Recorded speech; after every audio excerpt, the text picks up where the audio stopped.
has attachment right around the anterior portion of the ilium. So we've got the sartorius, we've got rectus femoris, and we've got tensor fasciolata, all of which have attachment around there. And actually going to come up and maybe confuse us a little bit if we don't find a way of distinguishing between them. So that's where we want to start. What do all three of those muscles have in common, if anything? What motion? Hip flexion. Our hip flexors, right? All three of them. And we've done this before, right? If something wants to come up in a great big mound and confuse us, then we can activate them all commonly. But then we have to figure out a way to distinguish them one from another, preferably by doing something exactly opposite, which is what we're going to try and do here. So if we want to get all of those muscles that I just mentioned, we're going to have her come up into an active flexion. Okay? Now here's the thing. My bony landmark is going to be ASIS, which is right here. All right? I'm going to come right down into the fleshy part right below that. There's a column of muscle that when she activates, it feels almost like a bone. All right? So I just have her go, I want you to go ahead and keep your toes towards the ceiling like this and just lift up a little bit for me, okay? And when she does that, all of that between my thumb and my finger becomes active. This back here, not. None of this. But right here, that's all active. Now relax, okay? So now I only have to discern what's what, all right? So we know that sartorius will do what besides flex? Abduction. Okay, don't like that one. No. Lateral rotation. We'll do it. It's an external rotator, right? Okay, we like that because what does tensor fasciolata do? Internal rotation, correct? So we like those because they're exactly opposite.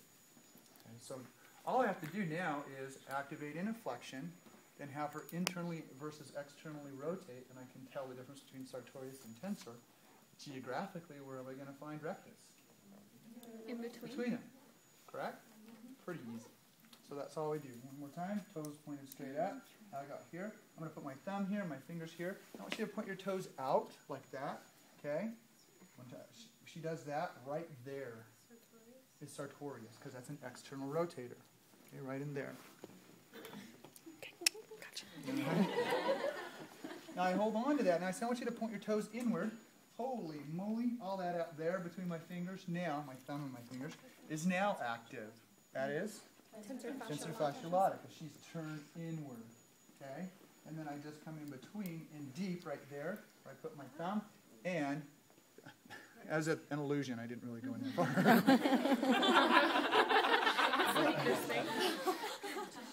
Isn't cool? That was rectus femoris. Was that thing running the whole time? Yes. Is the rectus femoris the most medial to those three muscles? It's actually in between them. It's deep to them. Okay. So sartorius will come up more medially, and tensor fasciolata more laterally. But you're going to feel the difference between those as they activate. So have the person come up in flexion, find that mound first, and then just have them a couple of times go back and forth between the rotations and see what bumps up into your hand with each rotation. And you'll be sure of what you're on. Darren, did you have a question? Well, I was just thinking about the attachment for the rectus femoris being IIS. And so You're not going to feel it at its point of attachment. Yeah.